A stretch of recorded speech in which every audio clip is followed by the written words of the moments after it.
নথৈ আনন্দিত হৈছোঁ যেতিয়া কিবা এটা অনুষ্ঠান এনেকুৱা অনুষ্ঠিত হয়। বহুত আনন্দ লাগিছে যে আজি লাইখুটা অনুষ্ঠান পৰ্ব ইয়াতে সম্পন্ন হ'ল শক্তি আশ্ৰম আমাৰ স্বামী যোগানন্দগিৰি মহাৰাজৰ মন্দিৰৰ প্ৰাংগণত।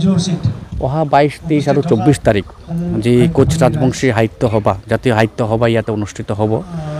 এই 3 দিনীয়া কাৰ্যসূচীৰে যে লাইখুটা অনুষ্ঠান মই প্ৰত্যেক ব্যক্তিসকলক কোচ ৰাজবংশী জাতিৰ শ্ৰদ্ধাৰ ব্যক্তিসকলক মই অনুৰোধ কৰিছোঁ আৰু সাহিত্যিক প্ৰেমী কোচ ৰাজবংশী জাতিৰ মানে যোন ব্যক্তিসকল সাহিত্যৰ লগত জড়িত আছে তেখেতসকলক অনুৰোধ জনাইছোঁ যে অহা 22 আৰু 24 তাৰিখ ইয়াতে আহি উপস্থিত থাকি এই জাতিৰ যি সাহিত্য এই জাতিৰ সাহিত্যটো মানদণ্ডটো আৰু আন্তৰ্জাতিক লেভেললৈকে যাতে পৌঁছাব পাৰে এই সাহিত্যলৈ চৰ্চা হ'ব লাগে। আমি জানো যে ভাষা জাতিৰ মেৰুদণ্ড আৰু জাতিৰ মেৰুদণ্ড হোৱাৰ লগে লগে সাহিত্য মানদণ্ডটো বঢ়ায়।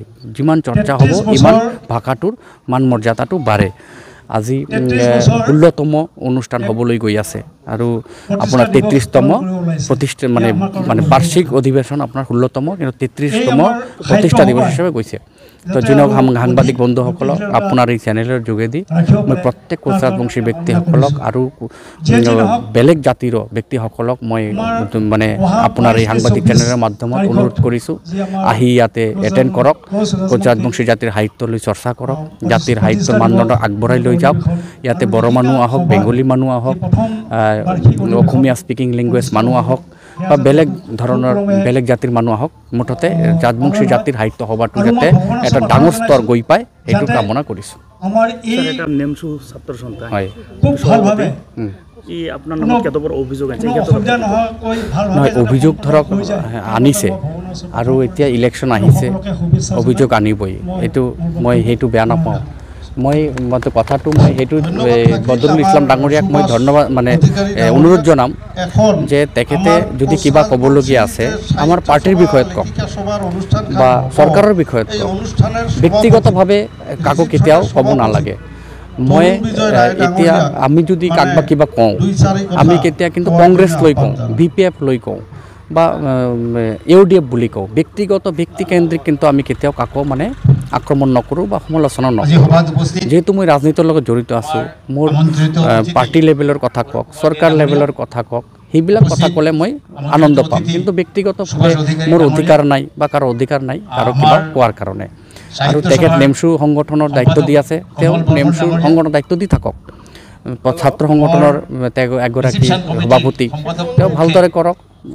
তেখেতসকলৰ কিবা সময়ত কাম কৰিব পাৰে সুযোগ পালে নিশ্চয় কৰিম।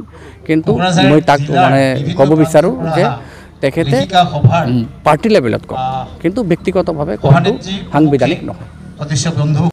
আজি লাইখুটা স্থাপন অনুষ্ঠানত আপুনি উপস্থিত থাকি কোজামি সাহিত্যৰ পতাকা উত্তোলন কৰিলে অনুভৱ কৰিছে কি ক'ব? নাই সঁচাকৈ ভাল লাগিছে। একচুৱেলি যোৱাকালি মই খবৰ পাইছিলোঁ আজি লাইখুটা স্থাপন কৰাৰ কাৰণে মই আহিব লাগে। তো অহাৰ পিছত সঁচাকৈ ভাল লাগিছে। কাৰণ কি হয় আমাৰ কোচ ৰাজবংশীৰ যি প্ৰতিষ্ঠা দিৱস এতিয়াতো 33তম প্ৰতিষ্ঠা দিৱস লগতে অধিৱেশনখনো হ'ব।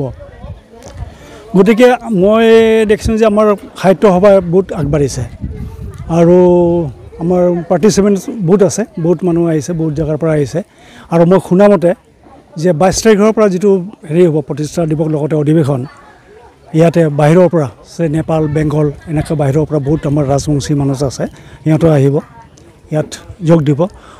লগতে আৰু এটা ভাল লাগিছে যে আমাৰ কোচ ৰাজবংশী লেখিকা সভাও আছে আৰু তেওঁলোক বহুত অলৰেডি কিতাপ ওলাইছে, কিতাপ লিখিছে। গতিকে আৰু মই গম পোৱা মতে এই লেখিকা সভা অলৰেডি গুৱাহাটী, তেজপুৰ এনেকৈ বহুত জেগাত তেওঁলোকে ব্ৰাঞ্চ খুলিছে। লগতে আমাৰ এই লেখিকা সভাৰ কি আৰু লগতে বহুত আছে, মই তেওঁলোকক লগ পাইছোঁ।